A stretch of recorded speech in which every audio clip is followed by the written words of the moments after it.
Tere! Mina olen Heidi Kakko, JCI Toompea president 2006. Täna me oleme siin Eesti ettevõtlike noortekoja JCI Toompea 25. juubeli puhul rääkimas 20 aasta tagusest ajast. Ja minu külalisteks on täna JCI Toompea president 1994 Olavi Tammemäe, 1995 Ants Kiviselg ja 1996 Andres Uuetoa. Ja nüüd ma küsiksingi kõigilt teilt, millega te täna olete seotud? No mina ei ole saanud ikka oma rutiinist välja, nii et ja ma olen keskkonnaalal endiselt, aga seekord nüüd juba siis 5. aasta jookseb mul Eesti Energia kontserni keskkonnajuhina, mis tegelikult tähendab seda, et ma vaatan kogu seda huvitavat maastikku nüüd nagu äripoole pealt, mida ma ennem olen vaadanud päris pikka aega avaliku teenistuse ja riigikontrolli ja ka valitsusvälise organisatsiooni poole pealt, nii et hästi huvitav on. Aga hea, Ants, millega sina tegeled? Peale sellist 20-aastast intermetsot riigikaitse üles ehitamisel piirivalves ja kaitseväes olen ma tagasi õpitud eriala juures ehk siis arstiametis.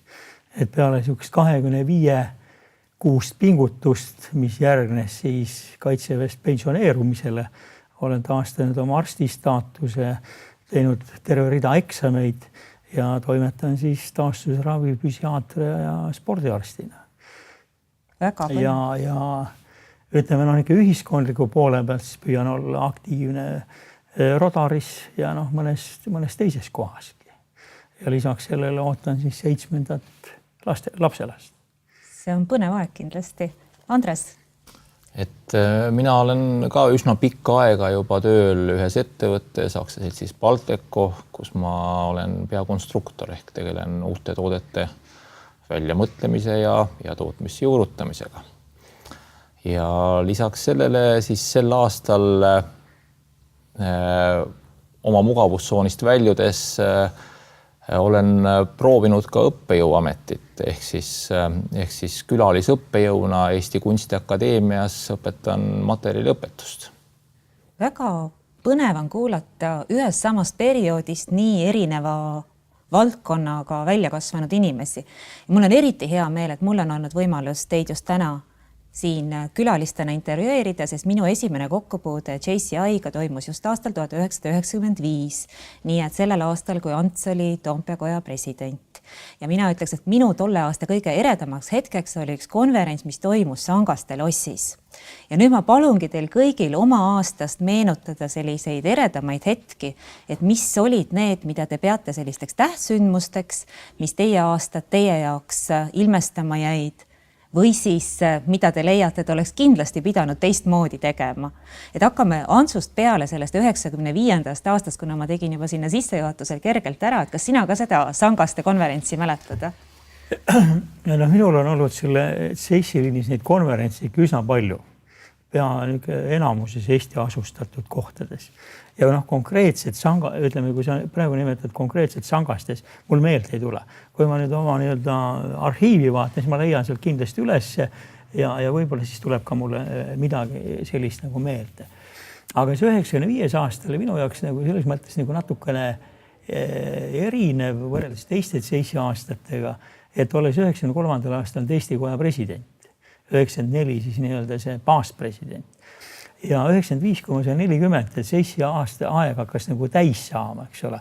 No ilmselt nüüd tagantjärgi mõeldes, et tundus see aeg nii kihvt olevat, et ma otsustasin siis kandideerida nii-öelda kohaliku koja presidendiks, mis seissi sellises üldises liikumises on äärmiselt harv esinev juhtum.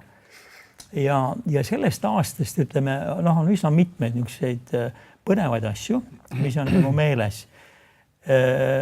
Ütleme, meie traditsiooniline saarereis, mis leidis aset Naissaarele.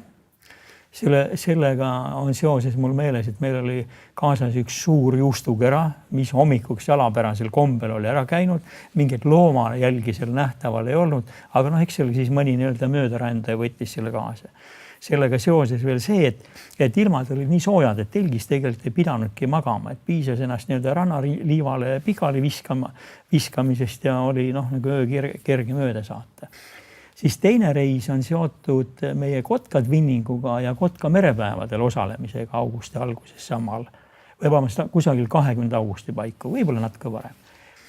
Kuhu me sõitsime siis nii-öelda renditud päästelaevaga, mille nimi oli Anne ja tulime sellega siis ka tagasi, olles seal siis Kotkas nautinud meie tolleaegse twinningu Kotka koja suurepärast õlletelki, kus neil oli meeletu läbimüük ja meilegi jätkus sellest. Ja kui me sealt tagasi sõitsime, siis üle Soome lahe suurepärane ilm oli, kõigil oli suurepärane tuju. 7 seissi või meie koja liiget oli seal kaasas. Seal oli üks riigikogulane oma abikaasaga, üks 7-aastane tüdruk. Ja siis kuskil õhtupoole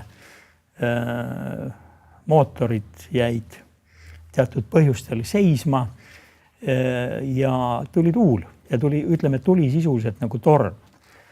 Ja kuskil kutsusime siis ka appi seda tolleaegset Veeteede Ameti rannavalveteenistust. Need helistasid meile siis mingi aja pärast või me helistasime õigemini mingi aja pärast neil tagasi õhtul võib-olla 9 paiku, kuskil 10 paiku. Nad ütlesid, et nad ei tule, nii kõva torm on, et oodake rahulikult hommikuni. Ütleme niimoodi, et õnneks selleks ajaks ei olnud Estoniat veel olnud. Me ei osanud nagu midagi tõsist karta. Ja laev oli ankurus, ankrud hakkasid libisema, Prangli-Saare mingid kaljud olid seal kuskil lähedal. Ja siis helistasime piirivalves. Ja piirivalve laev oli siis õige natuks aja pärast meil järel. Lohistas meid siis hommikul kella 6 Pirita sadamasse, mitu korda läks see köis katki. Praktiliselt kõik olid ikka merehaiged. Ja selle resultaat oli siis tegelikult see, et Eesti riigis siis ütleme riikliku ressursi kokkuhoidmise mõttes see Veeteede Ameti rannavalveteenistus likvideeriti ja kogu siis selle rannaala nii-öelda päästeteenistus ja kontroll läks piirivalve peale. See, mida mina siit kuulsin, oli see, et valdav osa sinu eredaid hetki sellest aastat olid seotud keskkonnaga. Et Olav kindlasti kuulas ka ja mõtles, et missugused hetked ja kõik keskkonnaga seotud kaasa arvatud see looduses ära veerenud juustukära. Olavi, et kas sinu aasta eredamad hetked olid ka kõik loodusega seotud? No ütleme niimoodi, et eks ma olin natuke kurja juur ka, kõik need matkad, need saare matkad ja siis ka sellele järgnevalt olid meil, ma mäletaks, kevad või sügis või suvematkad, aga igal juhul tulid veel matkad. Kevadel oli meil kanuumatkad olid. Kanuumatkad olid meil kevadel ja siis olid veel minu meelest niisugused sügis-suvised matkad olid ka veel, et eks nende algatuse ma lükkasin ise ju käima tegelikult. Aga kui suur koda sel ajal oli? Toompea koda? No meie koda, ütleme niimoodi, et meie koja alguseks on üldse vähe erinev teistest kodadest, ma arvan, on täiesti erinev teistest kodadest Eestis, sest meie koda tekkis nagu sellise klubilise kooslusena inimestest, kes olid juba enne seda mitu aastat koos asju teinud. Meil oli hästi tugev kokkuhoidmistunne, kokkukuuluvustunne, tugev selline identiteeditunne. Ja kui meil lõppes ära see tippjuhtide reservi kursus, siis me otsisime seda vormi, et kuidas nagu seda energiat kuhugi veel suunata. Ja, et kuidas jätkata koos käimist, et me ei tahtnud kaotada seda head tunnet, mis oli 2 aasta jooksul tekkinud. Ja meil oli üks niisugune tore mees, kes tõi meile valgust. Ja selle mehe nimi oli Enn Valgus. Nii. On siiamaani Enn Valgus, aga tema oli ka meie kursuse liige ja kursuslane ja tema ütles siis niimoodi, et aga mina olen noortekoja liige, et teeme noortekoja. Ja siis oligi hästi huvitav oli see mõte, et kuidas siis meie see nimi tekkis, et Tallinnas oli koda olemas juba. Ja et mismoodi, et Tallinnas see teine koda, aga meie kursused olid organiseeritud Riigikantselei poolt ja me olime hästi tihedalt Toompeaga seoses. Aga mis mõttes, et me vaatame siis Tallinna peal ülevalt alla, et me oleme Toompea koda. Ja siis te olite kõik umbes sellised, see homogeenne klubi oli umbes 35-aastased, ma kujutan ette. 30 kuni 30, no ütleme vahemikus jämedalt laias laastus 30-35, kuskil sellesse vahemikku, sellesse kahvlisse jäi enamus rahvast küll. Siis enamus rahvast oli kõik Toompea koja asutajaliikmed ja Andres oli siis esimene president, kes ei olnud asutajaliige. Jah, meil hakkas kuskil, ma arvan, et esimesed paar aastat meil ei olnudki väljast üldse liikmeid tulemas, aga siis kuskil paari aasta pärast hakkasid esimesed tilkuma ja Andres oli üks nende hulgast, kes oli väga niimoodi energiliselt tõestas ennast ja juba see iseenesest, et see kamp, kes oli nii kaua koos töötanud, aktsepteeris uustulnukat niivõrd, et ta sai juba kohe presidendiks. Aga ma küsikski Andrese käest, et millal siis sina Toompea koja enda jaoks leidsid ja mis sinu presidendi aastast sealt 96-ndast sulle kõige eredamalt meelde on jäänud? No mind tegelikult soovitas Toompea kotta üks asutajaliige Grigori Gershman. Et töötasime koos temaga tollaegses Normas ja siis ta soovitas, et kas sa ei tahaks tulla või tegelikult oli vist isegi niimoodi, et ta rääkis sellest kojast ja minust tekkis huvi selle vastu ja ma soovisin tulla vaatama, millega on tegemist ja mäletan ka oma esimest üritust Toompea kojal, see oli meie traditsioonilised talvepäevad, siis Kolga talus Otepää kandis. Ja see jättis mulle see nii sügava mulje ja muu hulgas jättis seesama, mis Olavi nagu ütles, et minusse kui uus tulnukas ei suhtutud üldse kuidagi tõrjuvalt või võõrastavalt, vaid ma tundsin ennast juba esimesel üritusel nagu oma inimene. Ja kogu see seltskond ja need inimesed, kes seal olid, et need jätsid nii sügava mulje, et ma otsustasin siis Toompea kojaga liituda või tähendab ühesõnaga kirjutada avaldus palvega mind võtta vastu. Ja mitu aastat siis aega läks enne, kui sina presidendiks said? Ega ei läinudki väga palju, et öelda. Astusid uksest sisse ja... Et sa astusid tõenäoliselt 94, saisid tõenäoliselt vastu võetud. Väga võimalik, jah. Et 96. Väga kiiresti sa väga kiiresti. Väga kiiresti. Ja siis sinu eredamad hetked presidendi aastast? Ma ei oskagi nüüd niimoodi konkreetselt sellest aastast võib-olla tuua seda, sest et tegelikult pärast seda, kui ma olin Toompea koja president, siis järgmine aasta ma olin ka Eesti koja asepresident. Ja need mälestused sulavad mingis mõttes nagu ühte. Et mõned asjad, mis tollest perioodist ma siis nagu võib-olla nimetaksin, on ka samamoodi nagu juba eelkõnelejad rääkisid nendest hästi toredatest ja ka harivatest matkadest. Siis nendest nüüd eelpool nimetatud Soome reisist ja Saare matkast ma võib-olla tooks siis ühe toreda sügismatka, mis meil toimus Soomaal. Tuleb meelde, ajab naerma, järelikult oli midagi toredat. Ere elamus, aga räägi. Meil on pilte ka sellest. Ja me otsustasime Soomaale ja käisime siis kohalike giididega koos ühe tiiru mööda neid Soomaa siis matkaradu, ütleme siis nii. Ja ma ei oska siis öelda, kas me jäime pisut hilja peale, oli see planeeritud või ei olnud. Igal juhul me pisut eksisime ära tagasiteel. Ja läks pimedaks, kuna tegemist oli septembrikuuga. Septembrikuuga ja läks pimedaks ja me eksisime ära ja sattusime siuksesse kohta, kus oli praktiliselt vesipõlvini.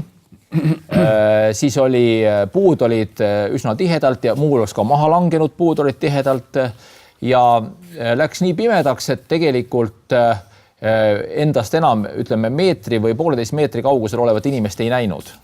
Ainuke valgus oli siis, kui vaatasid ülesse, siis oli nagu taevas oli veel eraldatav puudest. Ja me pidime siis välja jõudma ja siis kohati sai mobiiltelefoni valgusel siis vaadatud kaarti ja oletatud, kus me siis hetke võime olla, aga siis jah, et siis jõudsime tegelikult väga ilusti välja, kuigi mõned kaaskodalased muutusid juba üsna ärevaks. Siin teie sama nii-öelda 3 aasta peale ma kuulsin juba 2 lugu merehätta või veehätta jäämisest, et üks oli soos ja teine oli siis tormi käes merel. Et tundub, et selle perioodi koda oli tõesti selline hästi looduslähedane. Ma tegelikult võib-olla isegi natuke täiendaksin Andrest, et meil ei olnud giide seal. Õige, meil ei olnud. Meil oli kaart, mis oli tegelikult umbes 20 aastat vana. ja seal ei olnud värsket informatsiooni peal. Et Ja vahepeal meil oli oli- kompass. Ja tegelikult, mis juhtus, oli see, et me otsustasime kaardi peale vaadates, et me lähme mööda metsasihte, sest meile tundus, et metsasiht on selline natuke lagedam koht kui päris mets. Ja kuna see kaart oli mitukümmend aastat vana, siis tegelikult ta ei kajastanud seda, et metsasihid olid kuskilt mingist kohast alates täiesti umbe kasvanud. Aga vaata, kui sul on mets, siis seal metsas oli ilmselt lihtsam käia kui sihi peal, mis on võsa täis kasvanud. Ja meie rügasime siis mööda seda võsastunud sihti.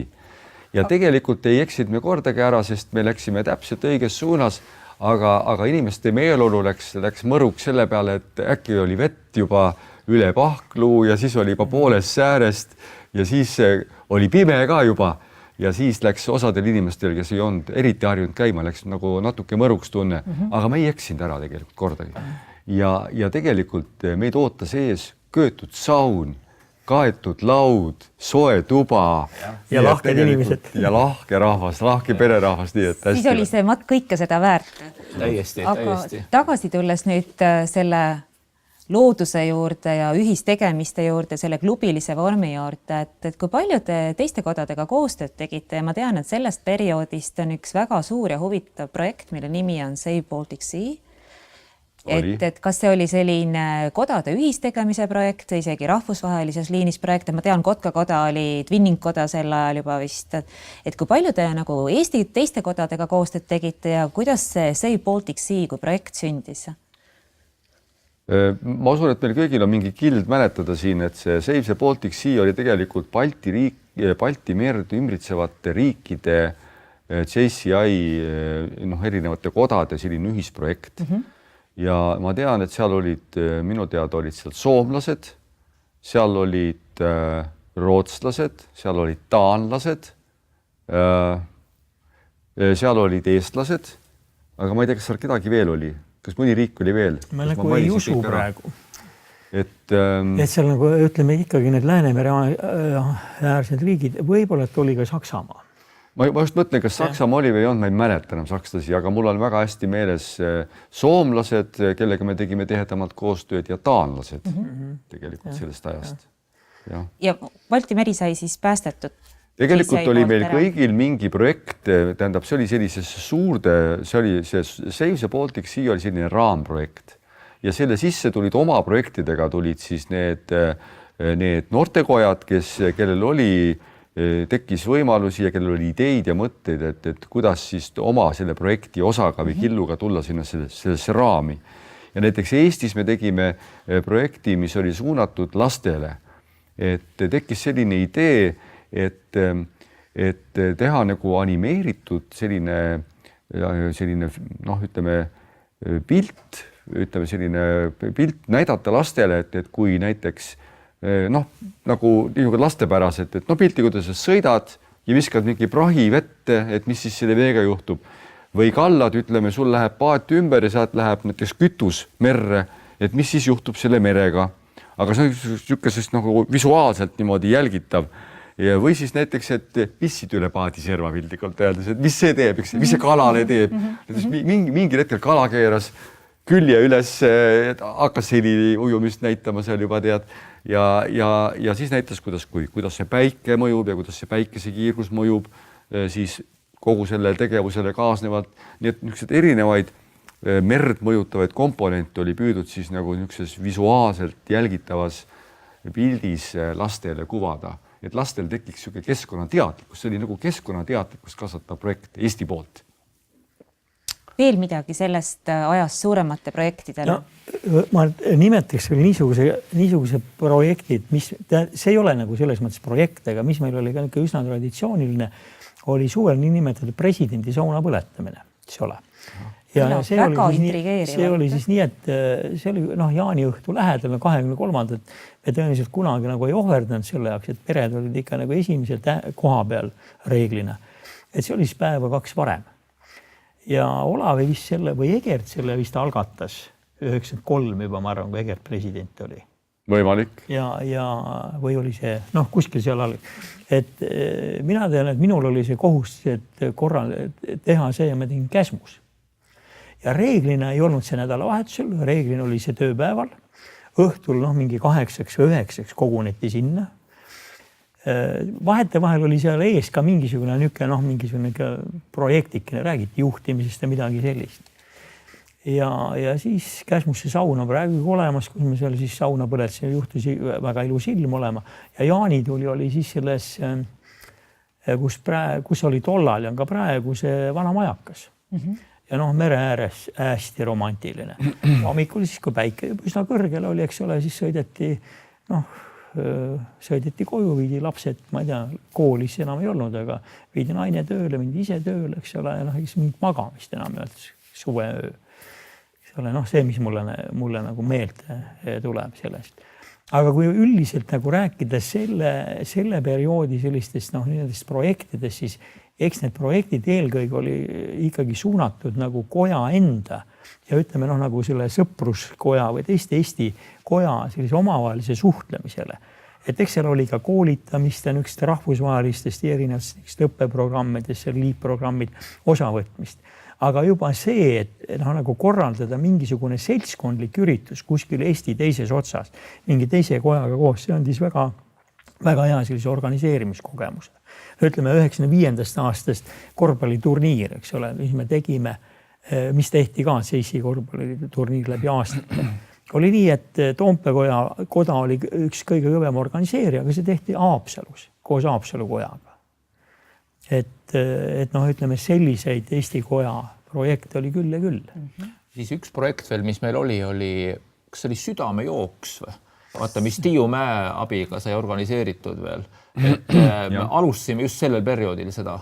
Südamejooks oli esimene projekt, millega mina tegelesin, aga aasta oli juba siis 2002, et see oli väga kaua aega kestev projekt. Aga see hakkas just siis pihta. Ma mäletan, kas see oli minu aeg või aasta pärast mind, kui see hakkas pihta, see südamejooks ja just Tiiu eest vedamisel või nagu sai seda alustatud.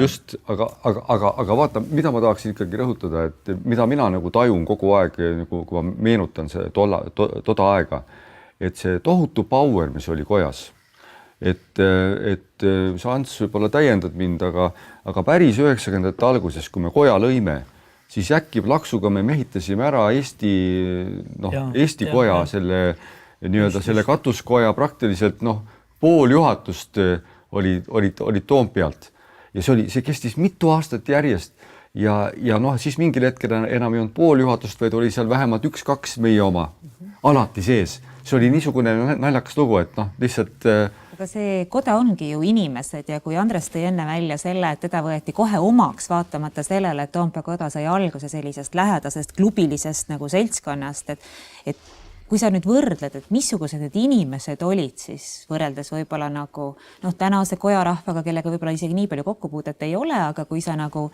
tood mõned iseloomustavad tunnused välja, et mis siis kodalasi nendel 90ndate keskel iseloomustas kõige rohkem? Võib-olla kõige rohkem iseloomustaski see, et mis mind nagu üllatas, oli see just, et kojas olid ju erinevate positsioonidega inimesed. Ja see lahtisus käitumisel, see siuke sõbralik, siuke õlatunne, see siukene avatus. Kuuluvus, see, et sa tundsid, et sa kuulud kuhugile ja see kuuluvus on nagu väärtuslik. Ja seda, et kojas absoluutselt ei olnud tähtis see, et missugune on sinu positsioon. Et kõikisse suhtuti nagu ühtemoodi ja kui oli vaja abi, siis alati said küsida abi. Kui me praegu võtame selle teie presidendi aasta nagu laiaks, et kogu teie kogemus noortekojas, et mis see teile andis? Kuidas see teid mõjutas? Andis sünergiat, ma arvan, kõige rohkem meile. Sest nagu jutuks oli, et meil olime kõik tegelikult tol ajal mingis valdkonnas olime tippjuhid tegelikult. Aga see, mida me seal kojas tegime, see tekitas niisuguse väga huvitava sünergia tegelikult. Ja see andis nagu sellesse maailma tunnetusse, andis niisugust ruumilist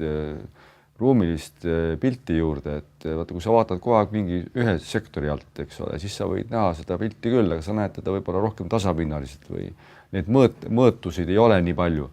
aga ta andis täiendavaid mõõtusid juurde minu arvates. Ants, mis see sinu jaoks tähendas, see koda, kui sa nüüd tagasi vaatad? Ja no, ma võtaks ka nagu niisuguse kolmedimensioonilisena, et selles mõttes nagu Olav siin rääkis, vabandust, ma lähen jälle pikaks, eks ole. Olav siin rääkis, et me olime tõepoolest värske jõud. Me tõime nagu sellesse Eesti noortekoja liikumasse sellist tõsist aktiivsust. Et ütleme, et 92 oli Urmas meie kojast, eks ole, Eesti koja presidendist, 93 valiti mind, sellepärast, et lihtsalt see laud oli tühi. See oli niisugune, et seal tuli minna ja lihtsalt see koht nagu ära võtta. Sest et ütleme nii, et ma enda kohta selle 93, ega ma ei teadnud, isegi kui see peaassamblee algas, et ma kavatsen kandideerida. See sündis seal ja seal tuli ka võit. Et nii lihtsalt võitu ei ole mu elus kunagi olnud. Aga see selleks nüüd teise dimensiooni, ütleme rahvusvahelises mõttes, ütleme, et Eesti koja tervikuna 90 aastate alguses oli Ida-Euroopas, ütleme, lääne mõistes tõsiselt võetav koda. Eks ole, nii et ütleme, et ei Läti, Leedu, kõik need Poolad, et seal ei olnud veel midagi. Ja nüüd on nad siis mingil määral järgi tulnud. Aga nüüd iseendale, et kõige lihtsam on seda vaadata siis, et kui sul seda ei oleks, kui sul ei oleks olnud seda noortekojas liikunud, millest sa kõik oled tegelikult siis ilma, et võib-olla midagi muud oleks asemel olnud. Aga kui ma võtan üks isiksuse mõttes, siis ta tegelikult muutis minu elu täiesti totaalselt. Ma olin arst, kes toimetas oma asjadega. Ma nägin hoopis teisi elukutseid, hoopis teisi inimesi. Ta tegi minu maailma selles mõttes nagu lahti. Ütleme, et nii teiste elukutsete suhtes ega maailma suhtes, ütleme, et need avanemised, mis siis nagu toimusid, et põhimõtteliselt oli võimalik mööda maailma nii palju ringi sõita, nii palju kutsedel, kui sa soovisid. Aga ütleme, et ajaressurss ja raharessurss seda nagu ei võimaldanud. Ja puht isiklikus mõttes veel, et sellist suhtlemisoskust, organiseerimisoskust, kohutavalt palju rõõmu, ütleme, et õnnestumistest. Ma isegi ütleks nagu ebaõnnestumisi nagu ei olnudki. Et tagantjärgi mõtle niimoodi, et tegelikult oli ikka nii, et mida rohkem sa panustasid, seda rohkem sa said. Ja kui sa panustasid vähe, siis sa said ka vähe. Et sul ei olnud ka mõtet nagu midagi oodata, kui sa viitsinud asjaga tegeleda. Ja eks ta avas nagu väga palju uusi dimensioone ja ma ütleks nii, et see, kes ma nagu täna olen, et see on ikka suuresti süüdi sellele noortekoja perioodile. Väga hea. Andres, mis sinu jaoks juhtus? No, kuna mina tulin kotta, siis ma olin suhteliselt noor. Ehk siis minul seda juhtimiskogemust tegelikult ennem koda ei olnud. Ja mina kojas tegelikult saingi juhtimiskogemuse ja ka julguse katsetada. Sest et mis kojas oli ju see, et sa tegid ja kui ei tulnudki kõik kõige paremini välja, sellest ei olnud midagi. Põhiline, et sa tegid. Põhiline, et sa julgesid asju ette võtta. Et see oli nagu üks asi, mis kindlasti minule see koda andis. Ehk siis juhtimiskogemus ja julguse proovida. Ehk siis teadmise, et nagu Ants juba ütles, et kui sa midagi ei tee, siis ka midagi ei juhtu. Aga kui sa midagi teed, siis halvemaks asi kindlasti ei lähe, läheb paremaks. Seda on nii hea kuulata, et see, mida mina kuulsin, oli, et koda tegi teid kõiki palju-palju rikkamaks. Jah, see oli tegelikult nagu win-win olukord, et ma usun, et koda tegi meid kõiki rikkamaks ja meie jälle tegime ka koda rikkamaks, nii et see on täiesti ehtne win-win olukord. Ja. Aga aitäh teile!